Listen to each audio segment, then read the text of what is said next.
هذا 0-3 وكيف أحسستم بعد الفوز في البرنابيو؟ ذلك يعني مثل ما قلنا قبل ذلك هو التقدم خطوة أخرى في الدوري، 3 نقاط أخرى هنا في مدريد مع خسارة أتلتيكو مدريد. فالنسيا لا تزال تلاحقنا، ولكن بقطع النظر عن الترتيب أهنئ كامل الفريق على العمل الجيد. هل ذلك يعني أن الدوري انتهى؟ لا،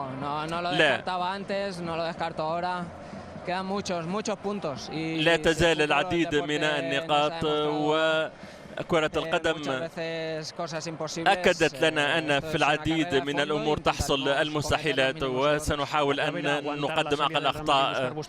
إذن كيف استغليتم الفرصة بعد الورقة الحمراء؟ الشوط الأول كان هنالك خطر من المنافس، حاولنا تقليل فرصهم وحاولنا أن نستغل فترات القوة لدينا. وفي الشوط الثاني أعتقد أننا كنا بأكثر راحة. في الشوط الأول سيطروا هم على وسط الميدان وكان الأمر صعبا، ولكن أنا سعيد بالعودة بالفوز في هذا الميدان الصعب. إذن استغليتم ربما تفوقكم، وبالنسبة لي 14 نقطة فارق. ما يعني هذا الفارق؟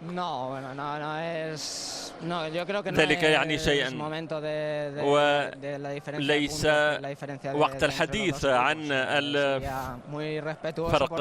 نحن نحترم المنافس ولا نفكر في فرق النقاط، هو أحد أفضل الفرق بكل تأكيد، ونحن لا نستبعد التنافس. إذن كنا مع رافائيل فاران.